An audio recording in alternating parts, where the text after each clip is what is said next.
The Reeves Lake house glowed amber at dusk, but inside, a different kind of heat was building. For years, Patricia had turned every family gathering into a quiet battlefield. On William's 70th birthday, she rose from her seat with a champagne flute and a smile that didn't reach her eyes. The table fell silent. To William, proof that money doesn't buy class. A few nervous laughs skittered around the table. Jeffrey's fork hovered midair as he glanced toward his father, his jaw tight. But William just watched her, the corners of his eyes crinkling with a quiet amusement that unsettled the room far more than her insult. He lifted his glass in return, his hand steady, as if she had just offered him a compliment instead of a blade. For a long moment, the only sound was the clink of crystal. Something in his patience warned that this dinner was far from over. Then the doorbell cut through the silence. Through the doorway, a man in a gray suit appeared, Frank Morrison, the family lawyer, holding a manila envelope. Patricia's smirk flickered. The envelope landed on the polished wood like a sentence waiting to be read. William gestured to an empty chair. "Frank," he said, his voice low and even. "We were just getting to the interesting part." Happy birthday, William. I apologize for the intrusion, but this couldn't wait. A lawyer at a birthday dinner. How festive. Is this your idea of entertainment, William? Sit down, Frank. We don't stand on ceremony here tonight. Whatever you've brought, I suspect it's more interesting than cake. Frank took the seat beside William, placing the manila envelope squarely between them. Patricia's eyes locked onto it, her smile suddenly too tight. I should clarify. This isn't exactly a will, William. It's something that requires your immediate attention. Not a will, Frank. What's going on? You are making everyone nervous. Probably just some boring trust update. No need to dramatize it, Frank. We're trying to enjoy a celebration. Patricia, let the man speak. Frank, if it's not a will, then what is it? Go ahead and read it to us. Frank adjusted his glasses and broke the seal. The sound was like a match striking in a silent room. Patricia's knuckles whitened around her glass. The paper emerged, crisp and official. No one breathed. Whatever was written on it was about to change everything. Frank lifted the notice, his voice steady and deliberate. "This document is a formal notice of fiduciary fraud." It concerns the Martha Reeves Memorial Trust, established for Jeffrey 18 years ago. Patricia's smile vanished. The color drained from her cheeks as the words sank in. An investigation found $340,000 transferred to a Cayman account under her maiden name. Patricia, what is he talking about? A Cayman account in your maiden name. That's insane. This is a setup. Frank, you are making a terrible mistake. William's hands stayed folded on the table. He didn't interrupt. He just waited, like a man who already knows the end. Tell me you didn't touch my mother's trust. Please, Patricia. Frank slid a printed statement across the table. Month after month of withdrawals, each initialed with the same looping signature. The room became a courtroom. Under Patricia's defiance, the first crack of fear was beginning to show. You planned this. All of it. You've been waiting for years to humiliate me. 18 months, Patricia. I've been collecting receipts, voicemails, and one very specific bank wire. Frank opened a thick folder, spreading bank records, wire confirmations, and a transcript of a phone call Patricia thought was private. The transcript reads, "Transfer the remaining $50,000 tomorrow. Use the Cayman account." That's your voice, Patricia. My mother's trust. You were siphoning from her grave, and you let me believe you were on my side. William slid a second envelope from his jacket and pushed it across the table. It landed beside Patricia's dessert plate. A prenup enforcement filing submitted this morning. Every dollar you took just became a court matter. You can keep her, Jeffrey, or keep your inheritance. The choice was always yours. Jeffrey stood, his chair scraping the floor. He looked from his wife to his father, the silence louder than any accusation. No one breathed. The weight of that choice filled the room, and not a single person knew what Jeffrey would do. What do you want, Dad? To watch me suffer? Is that what this is about? I want you to see clearly. I've known for months, but you had to learn on your own terms. Jeffrey, please, you know me. I made a mistake. I'll pay back every cent. Just don't throw us away. A mistake is forgetting a decimal point. This was systematic theft, Patricia. Don't insult our intelligence. If the prenup is enforced, Patricia forfeits all marital assets. She could also face felony charges. Jail? William, you wouldn't. I am the mother of your grandchildren. I would, and I have. The filing is already with the court. My grandchildren deserve better than a thief. The guests began to excuse themselves, coats in hand, faces averted. The celebration had dissolved into something none of them wanted to witness. But a birthday still requires cake. I'll be damned if I let your choices ruin that for me. Jeffrey, I suggest you think hard about what you want the rest of your life to look like. I'll be in the study. Jeffrey watched his father disappear into the hallway, the click of the study door sealing his exit. The silence that followed was suffocating. He's a monster, Jeffrey, setting a trap for his own family. You can't let him win. Don't you dare attack him. He's the only one who ever told me the truth. You are nothing but a liar. The prenup includes an infidelity clause that covers financial misconduct. Patricia will lose all joint property and any claim to the estate. Everything. Our house, the kids' college fund. Jeffrey, he can't do this to us. He can, and he did. The filing is already with the court. Any judge will see the evidence and rule accordingly. Patricia's hand trembled. The wine glass she'd wielded like a weapon now tilting, a few drops spilling onto the white tablecloth. For years, I defended you, and this whole time, you were stealing from my mother's memory. I was going to put it back. I just needed time. Jeffrey, I love you. Please don't do this. The cake sat untouched, candles smoking into the silence. Jeffrey stared at the empty doorway, the weight of his next words crushing him. The study door opened and William reappeared, his expression unreadable. Frank had withdrawn to a corner, a silent witness. I meant what I said, Jeffrey. Stay with her, and you lose everything I built. The choice is yours, but it's real. This is blackmail. You can't force him to choose between his father and his wife. It's inhuman. It's not him forcing me. It's you, Patricia. Every lie, every dollar you stole from my mother's memory. Jeffrey moved to the window, his back to her. The lake was black glass under a moonless sky. He felt the weight of his children's future. Mom's trust. The kids' college fund. She took it all, and I never saw it. I am not asking you to hate her. I am asking you to protect your future, and your children's future. Jeffrey, please. I'll change. I'll get help. Don't let him win. Think of Emily and Jack. I can't even look at you right now. You made this choice the day you opened that Cayman account. Patricia's empty chair stood like an accusation. The cake had been cut, but no one had taken a slice. The choice was made, but not yet spoken. Paragraph 12 of the prenup. Any act of financial infidelity against the Reeves family trust is grounds for immediate seizure of all joint assets by the trust protector. He turned the page, showing the highlighted clause. The language was ironclad.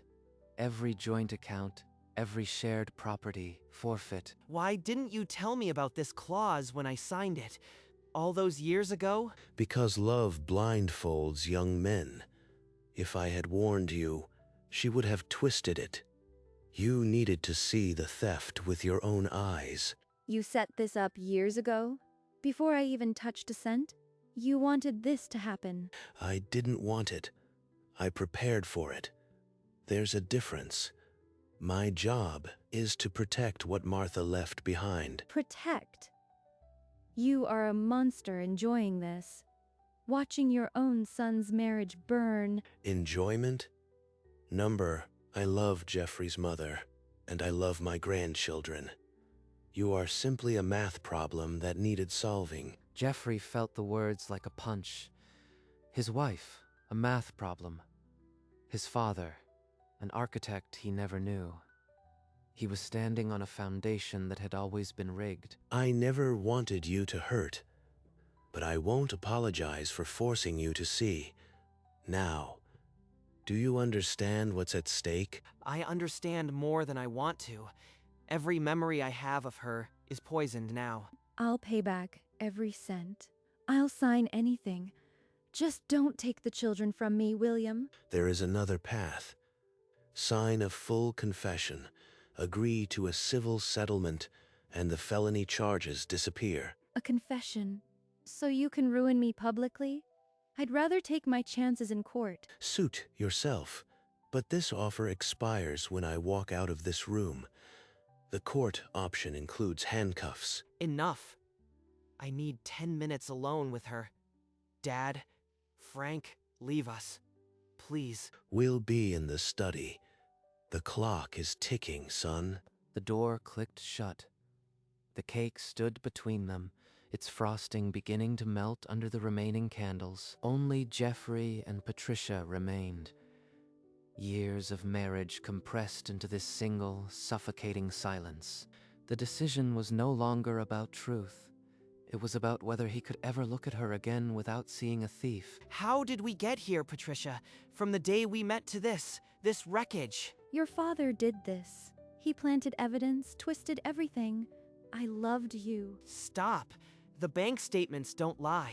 You signed those transfers. You stole from my mother's memory. I can't look at you and not see a thief. I want a divorce. I'll file first thing tomorrow. I won't fight it. I'll sign whatever you want. Just don't hate me. What about Emily and Jack? Please, I'll do anything to see them. That's for the court to decide. You should have thought about them before you emptied the account. The cake sat between them, its tears collapsing slowly in the heat. A monument to a marriage that had been hollowed out. You killed us, Patricia. Remember that when you look in the mirror. He walked out, leaving her alone with the wreckage.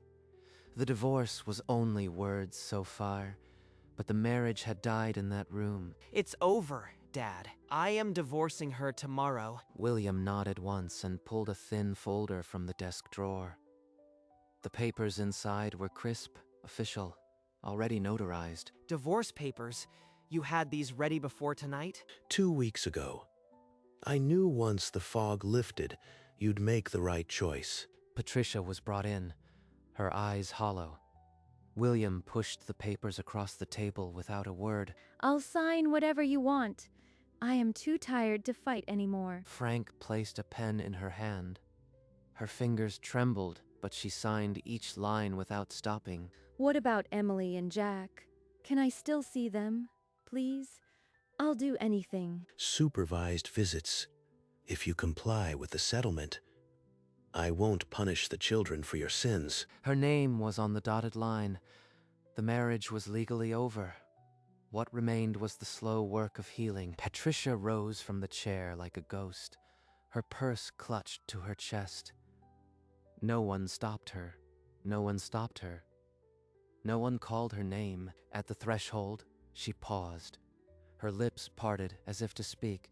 Then the night swallowed her, and the door clicked shut. It's really over. She's gone. She is, and you are still here.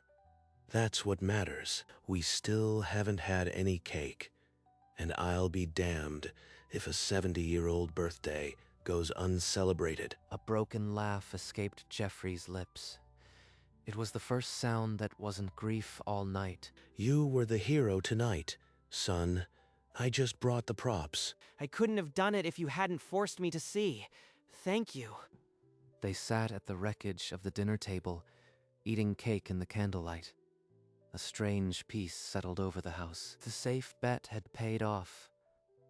Not the money or the trust, but the gamble William took on his own son's strength. Later, They sank into leather chairs by the fireplace. The night's weight hadn't lifted, but the silence between them was no longer hostile. I should have seen it, Dad. Years of her whispering, and I never once questioned her. Love doesn't ask for receipts. You trusted your wife. That's not a sin. William poured 2 fingers of amber whiskey from a crystal decanter. The glass seemed to absorb the fire's last embers. I had the same blind spot with your mother. She could have asked for the moon, and I'd have started building a ladder. But you built a safety net anyway. The prenup, the clause. You were always watching. A father's job. I'll protect Emily and Jack the same way. Frank filed the trust restoration papers this morning. Restoration. The trust is being restored. By the end of the week, it will be whole again. Patricia's name removed, your mother's legacy restored. For the first time all night, Jeffrey exhaled without pain. The weight wasn't gone, but the impossible had become possible. What do I tell Emily and Jack? They'll wake up tomorrow and their mother won't be there. Tell them the truth in pieces they can hold. Start with Mommy made a mistake and needs time to get better. The grandfather clock in the hall struck 11. The house felt hollow, but safer than it had in years. Patricia will try to come back. Not because she loves you, but because she's lost everything, and you are the only door left open. She won't get through. I'll change the locks, block her number. She's not poisoning my kids the way she poisoned me. Your mother would be proud of you tonight. She always said, you had my stubbornness, but her heart. Mom would have seen through Patricia in 5 minutes. I wish I'd listened to you sooner. You listened when it mattered. That's all any father can ask. They talked until the fire burned down to embers, stitching together the torn fabric of a family that had been missing its center for too long. We'll be okay, won't we? Emily, Jack, and me. It's past midnight. You should get some sleep. The guest room is made up. Stay. I don't want to be alone in this house tonight. They climbed the stairs together, the old wood creaking under their steps. The hallway was dark, lit only by a sliver of moon through the window. Dad, the inheritance condition. If I'd chosen differently tonight, would you really have cut me off? Without hesitation. I love you, but I won't subsidize a thief. The clause was always meant to protect you, not punish. So it's still there. Always. Even if I never give you another reason. It's a gate, not a threat. You walked through it tonight of your own free will. That's the only way it ever works. The grandfather clock ticked somewhere below. Jeffrey nodded, but the question didn't quite leave his eyes. He understood the condition now. It wasn't a test he'd passed or failed. It was a foundation, and his father had built it to last. William waited until the door clicked, then walked to his own room.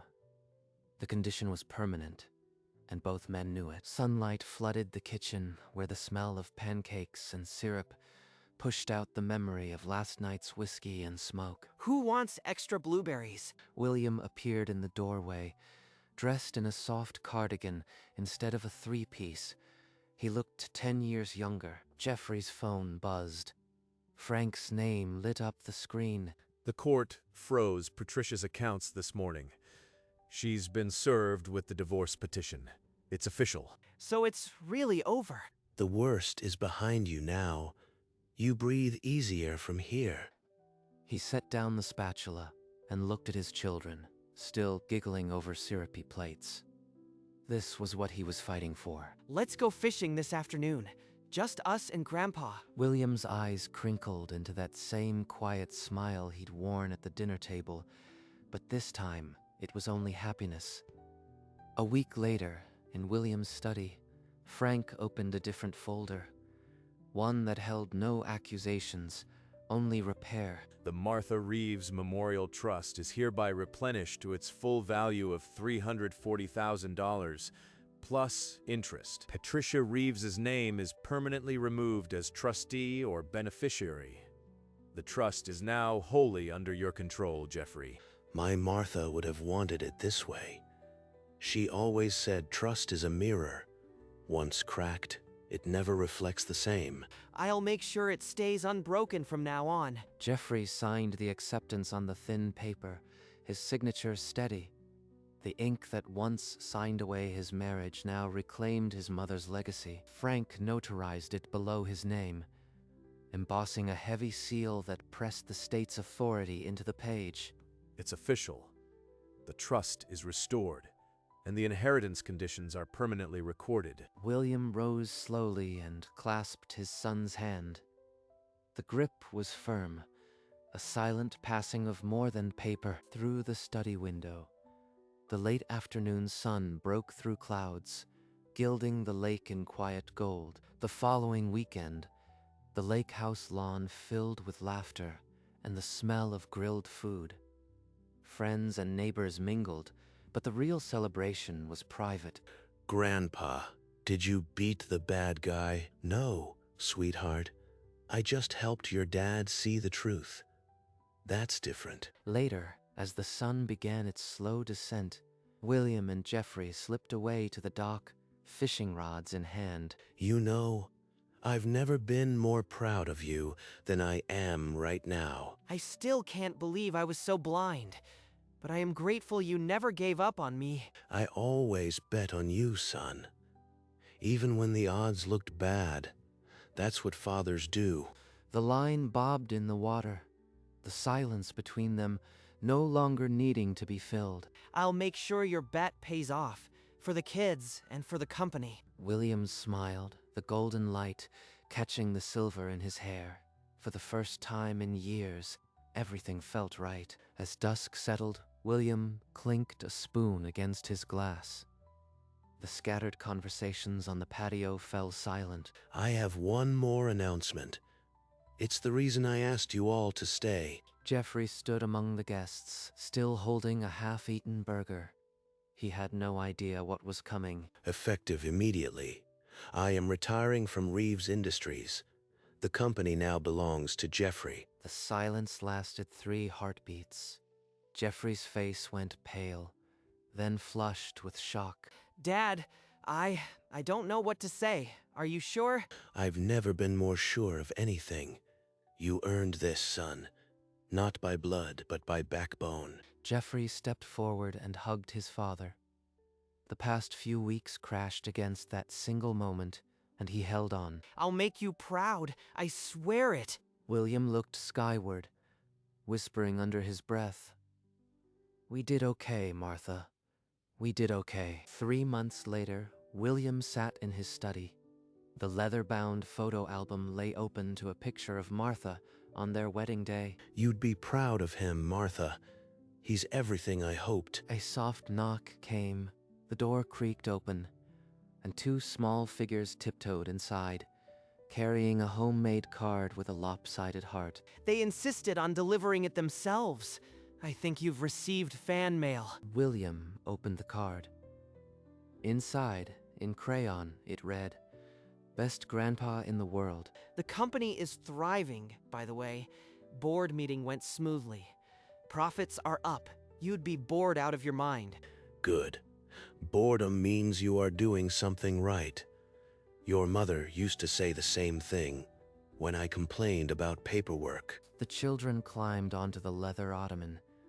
William began telling them a story about the woman in the photograph. Jeffrey listened from the doorway, his smile reflecting the quiet peace that had settled over the house. For the first time in years, the study felt full of life. William closed the album with a quiet smile. That evening, the family gathered around the stone fireplace. Flames danced, and the children's laughter filled the corners that had been silent too long. He watched Jeffrey help Emily toast marshmallows. The scene was a photograph he'd never had when Martha was alive. William thought back to that birthday dinner. The toast, the envelope. The moment Patricia's world collapsed. He could have sought revenge, ruined her beyond repair. but that would have kept the wound open. Instead, he had rebuilt. His son was free. His grandchildren were safe. The company was thriving. That was the real victory. Patricia was gone, but she had given him the chance to prove what mattered most. The best revenge wasn't destruction. It was the life that rose from the ashes. You know, I used to think I was building a company. Turns out, I was just building us. And you did. We're still standing. William smiled, the firelight catching the silver in his hair. The safe bet had paid off. Not in money, but in the currency that never depreciates. The house grew quiet after the laughter faded. Jeffrey had carried the sleeping children upstairs, and the fire crackled low, casting long shadows. William sat motionless in his leather chair, the photo album resting on his knee like an old friend. A fitting end to a long year. He glanced at the mantel clock. The ornate hands stood at 5 minutes to midnight. Another day, another chance. He opened the album one last time, turning to the worn photograph of Martha on their wedding day. We built something good. It held, even when the world tried to break it. He closed the album, the soft thud of leather echoing through the silent room. The safe bet had paid off, not in dollars, but in the unshakable certainty that the Reeves name would carry on. The clock struck midnight, its chime filling the house. Then silence, and the first true peace in years.